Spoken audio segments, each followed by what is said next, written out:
Hello and welcome back everyone. I am Anuj from अध्ययन सारथी। तो आज हम बात करने वाले हैं कॉमन लॉ एडमिशन टेस्ट यानी कि क्लैट के बारे में। ठीक है, तो सबसे पहले हम जानेंगे आखिर ये एग्ज़ाम है क्या, फिर ये एग्ज़ाम आपको क्यों देना चाहिए, इस एग्ज़ाम की इम्पोर्टेंस इसको जानेंगे, फिर इसके बारे में अदर डिटेल्स जानेंगे। तो जो आगे वाला पोर्शन है, ठीक है, ये एग्ज़ाम है क्या, इसको क्यों देना चाहिए, ये मैं चाहूँगा कि आप सभी जो इस एग्ज़ाम को दे सकते हैं नहीं दे सकते हैं, सभी लोग इसको देखें ताकि आपको एक नई फील्ड के बारे में जानने का मौका मिलेगा। ठीक है, फिर उसके बाद अगर आपको इसमें इंटरेस्ट आता है तो आप फर्दर इस वीडियो में हमारे साथ कंटिन्यू कर सकते हैं। Okay, so let's start with common law admission test, जिसको आप सभी क्लैट के नाम से जानते हैं। तो ये एग्ज़ाम है क्या? तो ये एग्ज़ाम कराते हैं हमारे नेशनल लॉ यूनिवर्सिटीज़ और also known as national law schools. ठीक है, तो हमारे देश में टोटल 22 एनएलयूज हैं, वो मिलकर इस एग्ज़ाम को कंडक्ट करवाते हैं वन बाय वन। जैसे हमारे IIT JEE कभी IIT बॉम्बे खड़गपुर ऐसा कंडक्ट करवाता है, सेम इसी एग्ज़ाम को भी इनमें से कोई ना कोई national law school one by one करवाता है। ठीक है, तो ये एग्ज़ाम कंडक्ट कराया जाता है उनके अंडर ग्रेजुएट और पोस्ट ग्रेजुएट कोर्सेज में एडमिशन के लिए। ओके, सो इस वीडियो में हम मेनली बात करने वाले हैं अंडर ग्रेजुएट कोर्स और उसकी एलिजिबिलिटी और अपॉर्चुनिटीज़ के बारे में। ओके, तो इतना आई होप आपको सबको समझ में आया होगा। अब नेक्स्ट बात करते हैं आपको क्लैट के लिए क्यों जाना चाहिए, आपको क्लैट एग्ज़ाम क्यों देना चाहिए। तो दोस्तों, मैं आपको एल्बर्ट आइंस्टीन का बहुत ही अच्छा एक कोट सुनाना चाहूँगा। आइंस्टीन ने कहा था कि हर कोई जीनियस है। ठीक है, ये डिपेंड नहीं करता वो कौन है, कहाँ से आया है, किस देश का है, क्या डिपेंड नहीं करता, हर कोई जीनियस है। बस तब तक आप किसी मछली को उसके पेड़ पे चढ़ने की काबिलियत से जज नहीं करते। ठीक है, तो हम सभी लोगों के अलग अलग फील्ड ऑफ इंटरेस्ट हो सकते हैं, और हमारे अलग अलग इंटरेस्ट हो सकते हैं, हमारी अलग अलग फील्ड्स में एक्सपर्टीज हो सकती है। पर आजकल की मेजर प्रॉब्लम क्या है, हमको खाली कुछ चुनिंदा ऑप्शंस के बारे में पता है और उसी को सब लोग कर रहे हैं। अब जो लोग उस चीज़ में एक्सपर्ट हैं या फिर उनका उस चीज़ में दिल लगता है या फिर वो चीज़ उनको करने में मज़ा आता है, ठीक है, तो वो तो उसमें अच्छा कर जा रहे हैं। बाकी जो उसमें अच्छा नहीं कर जा रहे हैं वो खुद को नालायक नाकारा समझ बैठे हैं। ठीक है, तो हमको ऐसा नहीं करना। ठीक है, हमको भेड़ चाल नहीं चलना है। ठीक है, जैसा कि आप देख रहे होंगे आजकल हर कोई जेई और इसके पीछे भाग रहा है। मैं क्लियरली मेंशन करना चाहता हूँ, मैं एग्जाम्स को डीफेम नहीं कर रहा हूँ, ये भी बहुत ज़्यादा अच्छी चीज़ें हैं। ठीक है, लोगों को करना भी चाहिए। पर जैसा कि हमें डॉक्टर्स की, इंजीनियर्स की ज़रूरत है, मगर हमें खाली इन्हीं की ज़रूरत नहीं है। इस चीज़ को समझना बहुत ज़्यादा इंपॉर्टेंट है। ओके, तो आप जब तक किसी चीज़ को जानेंगे नहीं, पहचानेंगे नहीं, तब तक आपको कैसे पता चलेगा कि आपको उस चीज़ में इंटरेस्ट है या नहीं है। लाइक किसी किसी को इंजीनियरिंग में इंटरेस्ट होता है, किसी किसी को प्रोग्रामिंग में इंटरेस्ट होता है। ठीक है, तो उसको प्रोग्रामिंग में इंटरेस्ट आया कैसे, उसको पहले पता चला होगा कहीं से कि हाँ, प्रोग्रामिंग ये चीज़ होती है। ठीक है, इसमें ये होता है, इससे ये करियर अपॉर्चुनिटीज़ हैं। तब जाके उस बंदे को कोडिंग में इंटरेस्ट आया, प्रोग्रामिंग में इंटरेस्ट आया। सिमिलरली जब तक आप बाकी फील्ड, आप मान लीजिए इन चीज़ों में फेल कर रहे हैं, ठीक है, अब बाकी फील्ड्स को एक्सप्लोर नहीं करेंगे, वो हैं क्या, उनके बारे में आपको पता नहीं होगा। ठीक है, तो आपको कैसे पता चलेगा कि हाँ भाई इसमें मेरा इंटरेस्ट है। अब जैसे लॉ के नाम पे सबको पता होता है कि हाँ, लॉ करके आदमी वकील बनता है बस। जबकि यकीन मानिए दोस्तों, क्लैट खाली एक सिंपल वकील बनने तक लिमिटेड नहीं है। वो तो आप ग्रेजुएशन के बाद कहीं ना किसी प्राइवेट कॉलेज से कैसे करके LLB खत्म करके बन सकते हैं। पर क्लैट बहुत ही शानदार चीज़ है। ठीक है, तो इससे मैं आपको करियर अपॉर्चुनिटीज़ बताता हूँ। ठीक है, तो इस पहली बात तो आप जाके सबसे पहले, मैं इस वीडियो में रिवील नहीं कर रहा हूँ, आप सबसे पहले अगर आपको इंटरेस्ट आता है तो सबसे पहले आप जाके इंडिया के जो NLUs हैं उनका एवरेज पैकेज चेक कर लेना। ठीक है, जो टॉप NLUs हैं, यहाँ तक कि लोअर NLUs हैं, उनका एवरेज पैकेज चेक कर लेना और आप सरप्राइज होंगे कि इनके एवरेज पैकेज ना खाली IITs को टक्कर दे रहे हैं, IITs NITs को बीट भी कर रहे हैं। ओके, तो पहला फैक्टर हमारा जब हर चीज़ में जब मनी रहता है तो ये उस फैक्टर को भी आपके सेटिस्फाई कर देता है। ठीक है, अब अगला आ जाते हैं हम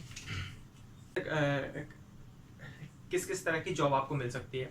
तो पहला जैसा कि हम मैंने बताया, आप सभी को पता है, लॉयर। ठीक है, आप खुद एक लॉयर बन सकते हैं।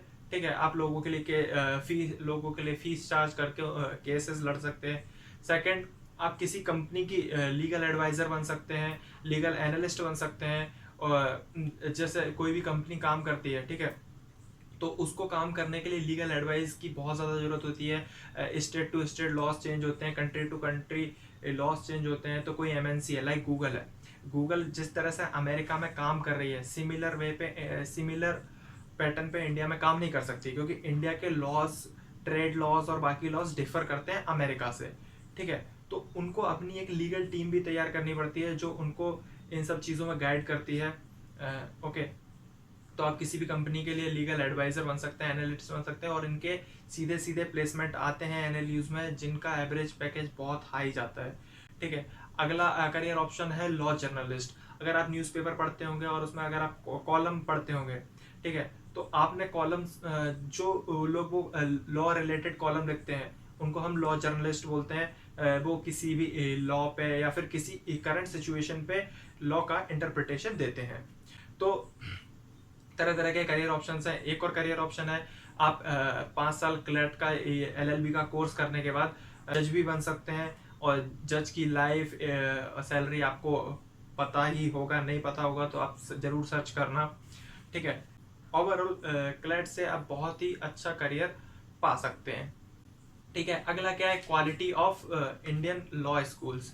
ठीक है, तो जो इंडिया के लॉ स्कूल्स है ना, आप यकीन मानिए उनकी क्वालिटीज़ बहुत ज़्यादा अच्छी है। यहाँ तक कि उनके international universities like Harvard, Stanford, Oxford, इनके साथ टाई अप्स भी हैं। और यहाँ से इंडिया ना खाली इंडियन लॉयर्स प्रोड्यूस करता है, वर्ल्ड लेवल पे भी इंडिया के बहुत सारे लॉयर्स हैं जो इन्हीं स्कूल से पढ़ के निकलते हैं। ठीक है, आप 3 तरह के लॉयर बन सकते हैं। पहला होता है सिविल लॉयर, दूसरा होता है क्रिमिनल, तीसरा होता है इंटरनेशनल लॉयर। ठीक है, तो जैसा कि नाम से समझ में आ रहा है, जो सिविल लॉयर है वो हमारे ट्रेड रिलेटेड और ऑल द सिविल केसेस देखता है। क्रिमिनल लॉयर जो आईपीसी या फिर कोई क्राइम, सीवर क्राइम, ऐसे केसेस देखता है। और इंटरनेशनल लॉयर वो होता है जो इंटरनेशनल लॉज को पढ़ता है, जानता है और उस तरह के केसेस हैंडल करता है। ओके, अब यहाँ तक मैंने बताया आपको क्लैट क्या है और उससे करियर अपॉर्चुनिटीज, ये सब मैंने आपको यहाँ तक बताया है। अब मैं बताने जा रहा हूँ उसकी एलिजिबिलिटी एंड अदर डिटेल्स। अगर आपको इसमें इंटरेस्ट है तो प्लीज़ वीडियो को आगे देखें, वरना आप वीडियो को छोड़ के जा सकते हैं। तो अगला हम आ जाते हैं एलिजिबिलिटी पे। तो एलिजिबिलिटी कुछ नहीं, हम आज अंडर ग्रेजुएट कोर्स के बारे में बात कर रहे हैं। तो अंडर ग्रेजुएट कोर्स में आपको एडमिशन लेने के लिए चाहिए 10+2 की डिग्री, या तो आप 10+2 पास आउट हैं या फिर 10+2 मतलब आपने 12th में है। ठीक है, उसको परस्यू कर रहे हैं, इसी सेशन में आपका 10+2 खत्म होने वाला है। ठीक है, उसमें आपको क्राइटेरिया है, जनरल, ओबीसी, पीडब्ल्यूडी के लिए 45% होना जरूरी है। SC ST के लिए इसमें छूट दी गई है 5% की। तो आप अगर 40% भी लाते हैं तो आप इस एग्जाम में अपीयर हो सकते हैं। बाकी इसके लिए कोई अपर एज लिमिट नहीं है। ठीक है, अब अगला एलिजिबिलिटी के बाद बात कर लेते हैं हम पेपर पैटर्न की।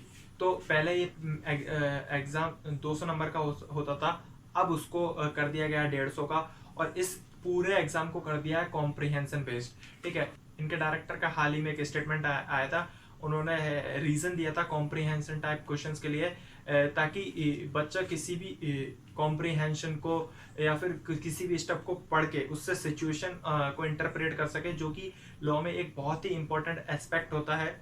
इसलिए इसके सारे क्वेश्चंस को अब कॉम्प्रिहेंशन टाइप कर दिया गया है। इसमें 150 क्वेश्चन आने वाले हैं, 150 नंबर के। एक क्वेश्चन को सही करने पर आपको 1 मार्क्स मिलने वाला है, जबकि किसी आंसर को गलत करने पर आपका 0.25 की नेगेटिव मार्किंग होने वाली है।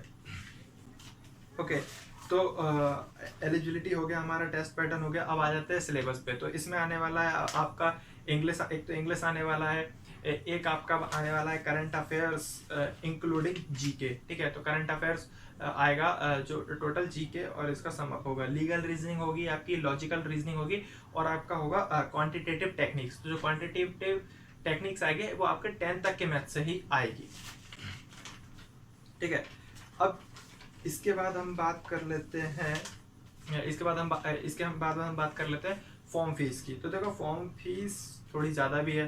ठीक है, थोड़ी ज़्यादा है, अराउंड 4000 है जनरल ओबीसी के लिए, बाकी सब रिजर्व कैटेगरीज के लिए, और बीपीएल के लिए है 3500। ठीक है। अब देखिए एक इसमें क्या है, लो कंपटीशन है। ठीक है, तो आपको इस चीज़ को बहुत ध्यान में रखना है। Like on an average JEE हर साल देते हैं 10 लाख के करीब बच्चे, नीट आपके देते हैं 8 से 9 लाख ऑन एन एवरेज। ठीक है, एग्जैक्ट फिगर्स नहीं है, ये एवरेज है। ठीक है, तो आपके मगर इस साल 2020 में क्लैट दे रहे हैं ओनली 50,000 बच्चे, as compare to the student giving that particular exam is very low. ठीक है, तो ये भी बहुत इंपॉर्टेंट फैक्टर हो सकता है। देखिए अगर आप किसी चीज़ में जा रहे हैं उसमें लो कंपटीशन है, तो आपको पहले से उसमें फ़ायदा होने वाला है, ये फॉर श्योर है ही।